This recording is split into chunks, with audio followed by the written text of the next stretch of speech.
नमस्कार। आज कार्तिक शुक्ल द्वितीया शके 1937 भाऊबीज सादर करीत आहोत ठाणे वार्ता। ठळक घडामोडी। ठाण्यातील सरस्वती मंदिर ट्रस्टतर्फे येत्या शैक्षणिक वर्षापासून इंग्रजी माध्यमाची शाळा। ठाण्याच्या पूर्व भागात श्री साई दहिकाला उत्सव मंडळांनी साजरा केला नयनरम्य दीपोत्सव। आणि सायबर गुन्ह्यांना प्रतिबंध करण्यासाठी विशेष काळजी घेण्याचं ठाणे पोलिसांचं आवाहन। या आणि इतर घडामोडी विस्तृतपणे पण काही क्षणातच। ठाणे वार्ता पहा श्रीस्थानक वाहिनीवर। आता सकाळी 9:15 पासून रात्री 9:15 पर्यंत ठाणे वार्ता, ठाण्यातील पहिलं दृकश्राव्य माध्यम। श्रीस्थानक वाहिनी ठाण्याची स्वतःची वाहिनी। ठाण्यातील घडामोडी, कार्यक्रम, वादविवाद, अगदी गाणी, नाटक याचा आनंद घर बसल्या पहा श्रीस्थानक वाहिनी। आपल्या ठाण्याचं हक्काचं व्यासपीठ श्रीस्थानक वाहिनी। ठाणे वार्ता आता संकेतस्थळावर देखील ठाणेवार्ता.com वर क्लिक करा आणि ठाण्याच्या घडामोडी जाणून घ्या। ठाण्यातील पहिलं ऑनलाईन माध्यम ठाणेवार्ता.com। नमस्कार मंडळी, दर रविवारी पाहायला विसरू नका। नमस्कार मंडळी, आपल्या प्रश्नांचं थेट उत्तर। ठाणे वार्ता पहा श्रीस्थानक वाहिनीवर। आता सकाळी 9:15 पासून रात्री 9:15 पर्यंत ठाणे वार्ता, ठाण्यातील पहिलं दृकश्राव्य माध्यम। एकीकडे मराठी भाषा वाचावी म्हणून प्रयत्न सुरू असताना दुसरीकडे ठाण्यातील नामवंत शाळांचा इंग्रजी शाळा सुरू करण्याकडे कल आहे। ठाण्यातील सरस्वती मंदिर ट्रस्टनेही आता पुढील शैक्षणिक वर्षापासून इंग्रजी माध्यमाची शाळा सुरू करण्याचा निर्णय घेतला आहे। सरस्वती मंदिर ट्रस्टतर्फे मराठी माध्यमाची शाळा चालवली जाते, पण सध्या इंग्रजी माध्यमाकडे वाढलेला कल, शासनाचे नियम यामुळे दिवसेंदिवस मराठी शाळा चालवणं अवघड होत आहे। न्यू इंग्लिश स्कूलनेही मराठी शाळा सुरू केली, त्यानंतर आता सरस्वती मंदिर ट्रस्टतर्फेही इंग्रजी शाळा सुरू केली जात आहे। या इंग्रजी शाळेमध्ये CBSEचा अभ्यासक्रम अंगीकारण्यात आला आहे। प्रत्येक वर्गात 30 विद्यार्थीच घेतले जाणार आहेत। या इंग्रजी माध्यमाच्या शाळेसाठी 7 ते 9 डिसेंबर दरम्यान प्रवेश अर्ज दिले जाणार आहेत। विना अनुदान तत्वावर इंग्रजी माध्यमाची शाळा चालवली जात असल्यामुळे शासनाचे फारसे जाचक नियम या शाळांना लागू होत नाहीत, त्यामुळे या शाळांमधून उच्च दर्जाचं शिक्षण मिळू शकतं। ठाण्यातील इंग्रजी शाळांमध्ये आता सरस्वती मंदिर ट्रस्टच्या इंग्रजी शाळेची भर पडली आहे।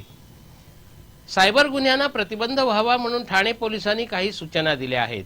या साध्या वाटणाऱ्या सूचना पाळल्या तरी सायबर गुन्ह्यांना आवर घालता येऊ शकतो। आपली व्यक्तिगत माहिती सामाजिक संकेतस्थळावर देऊ नका।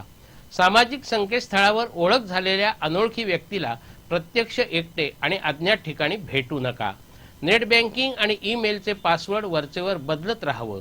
पासवर्ड हा किमान 8 अक्षरांचा असावा आणि त्यामध्ये इंग्रजीमधील लहान मोठी अक्षरं, चिन्ह आणि अंकाचा समावेश करावा। क्रेडिट डेबिट कार्डची फसवणूक टाळण्यासाठी आपला पिन नंबर तसंच 3 अंकी CVC क्रमांक कोणालाही देऊ नये।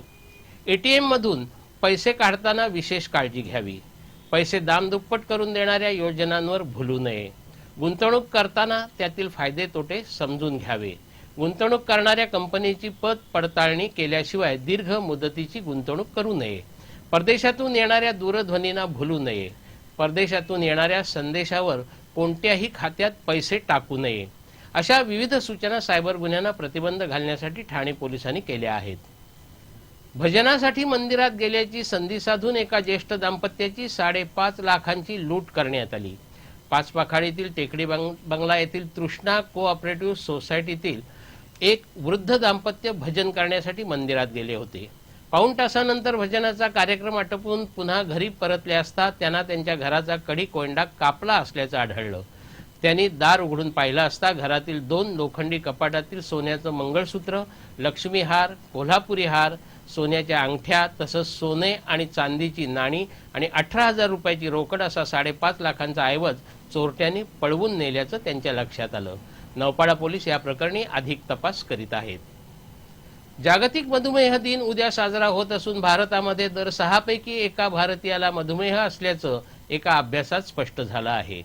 जागतिक मधुमेह परिषदेद्वारा 14 नोव्हेंबर हा दिवस जागतिक मधुमेह दिन म्हणून साजरा केला जातो। यावर्षी चांगल्या आरोग्याची सुरुवात सकाळच्या न्याहारीपासून करा हे घोषवाक्य असून दिवसाची सुरुवात योग्य न्याहारीने झाली तर मधुमेह हा विकार बराच आटोक्यात येऊ शकतो असा संस्थेचा दावा आहे। सकाळच्या न्याहारीत पौष्टिक पदार्थाऐवजी चमचमीत पदार्थ खाण्याची सवय लागल्याने मधुमेहाचा धोका वाढल्याचं संशोधनात आढळून आलं आहे.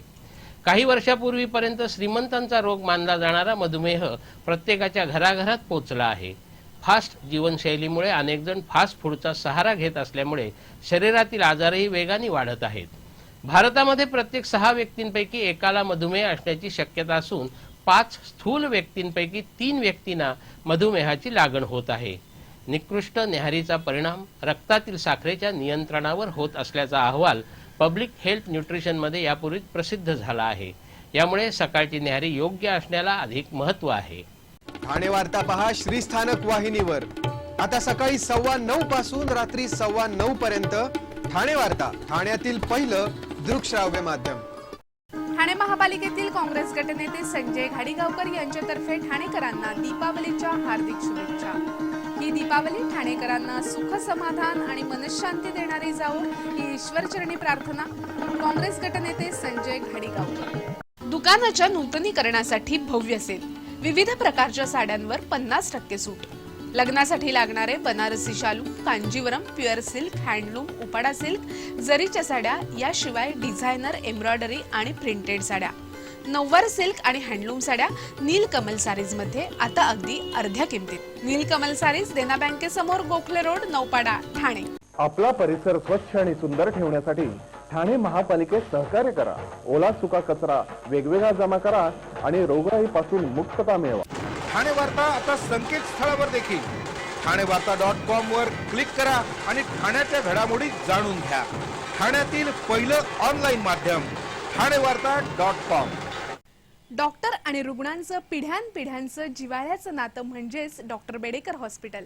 आता अत्याधुनिक सोयी सुविधा आणि तंत्रज्ञान युक्त वंध्यत्व निवारण केंद्रात IVF आणि टेस्ट ट्यूब बेबीचीही सुविधा. डॉक्टर बेडेकर हॉस्पिटल, महर्षी कर्वेपथ, ठाणे. 65 वर्षांची निरंतर सेवा. डॉक्टर त्वचा लेझर अँड कॉस्मेटिक क्लिनिक तर्फे सर्व ठाणेकरांना दीपावलीच्या हार्दिक शुभेच्छा. डॉक्टर त्वचा क्लिनिक आकर्षक व्यक्तिमत्व आणि सर्व प्रकारच्या सौंदर्य उपचारांसाठी. ठाणे वार्ता पहा श्रीस्थानक वाहिनीवर. आता सकाळी 9:15 पासून रात्री 9:15 पर्यंत ठाणे वार्ता, ठाण्यातील पहिलं दृकश्राव्य माध्यम. ठाण्यामध्ये अक्षर दिवाळी पहाट या कार्यक्रमाचं आयोजन करण्यात आलं होतं. या दिवाळी पहाट कार्यक्रमात कविता, गझल, नृत्य, गाणी अशा विविध कार्यक्रमांचं आयोजन करण्यात आलं होतं. टाउन हॉलमध्ये झालेल्या या कार्यक्रमात प्रसिद्ध गायिका सायली तळवलकर यांचं गायन, आघाडीची नृत्यांगना तन्वी पालव यांची नृत्य ठाणेकरांना अनुभवता आली.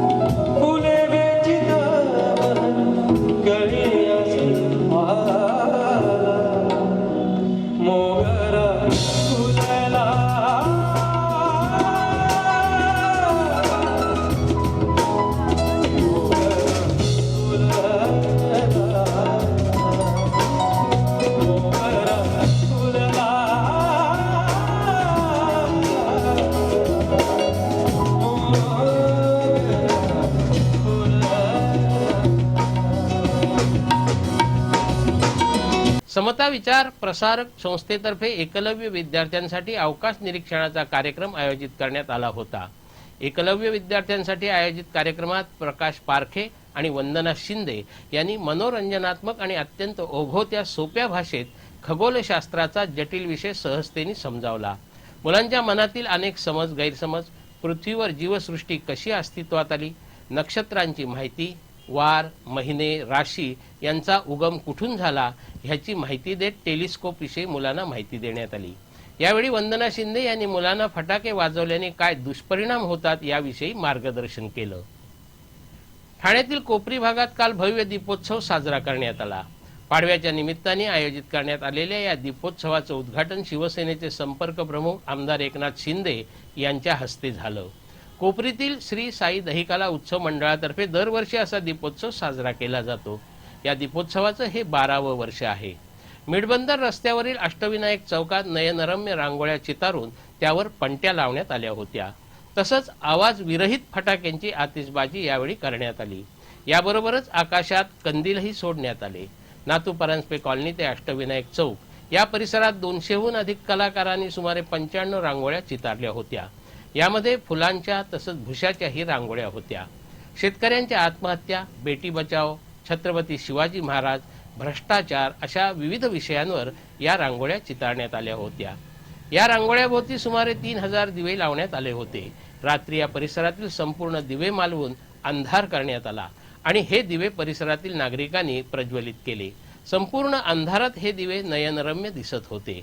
विभागातील सर्व जाती, धर्म तसंच गरीब श्रीमंत अशा सर्व थरातील लोकांना दिवाळी साजरी करता यावी या उद्देशाने या दीपोत्सवाचं आयोजन करण्यात आल्याचं श्री साई दहिकाला उत्सव मंडळाचे अध्यक्ष रवी मोरे यांनी सांगितलं. बहीण भावाच्या प्रेमाचं प्रतीक असणारी भाऊबीज आज सर्वत्र उत्साहात साजरी झाली. दिवाळीचा शेवटचा दिवस म्हणजे यमद्वितीया किंवा भाऊबीज. या दिवशी यमुनेने आपल्या घरी यमाची म्हणजे भावाची पूजा केली आणि त्याला पंचपक्वान्नाचं जेवण जेवू घातलं. प्रसन्न झालेल्या यमाने बहिणीला वर मागायला सांगितला. त्यावेळी बहिणीने दरवर्षी याच दिवशी माझ्या घरी जेवायला यायचं आणि जो भाऊ स्वतःच्या बहिणीच्या हातचं जेवेल त्याला तू सुखी करायचं असा वर यमाकडे मागितला. आपल्या भावाच्या आयुर्वृद्धीसाठी यमाची पूजा करण्याची प्रथा आहे. भाऊबीजेच्या दिवशी भावाची पूजा करण्यामागे फार मोठा अर्थ आहे. बीजेचा चंद्र हा कर्तृत्वाचा प्रतीक मानला जातो. आपला भाऊ या बीजेच्या चंद्राप्रमाणे कर्तृत्ववान व्हावा अशी सदिच्छा बहिणीच्या मनात यामागे असते. भाऊबीजेला भाऊ बहिणीच्या घरी जाऊन ओवाळणी म्हणून भेटवस्तू देतो. यावेळी बहीणही भावाला औक्षण करते आणि भेटवस्तू देते अशी प्रथा आहे. दुकानाच्या नूतनीकरणासाठी भव्य सेल, विविध प्रकारच्या साड्यांवर 50% सूट.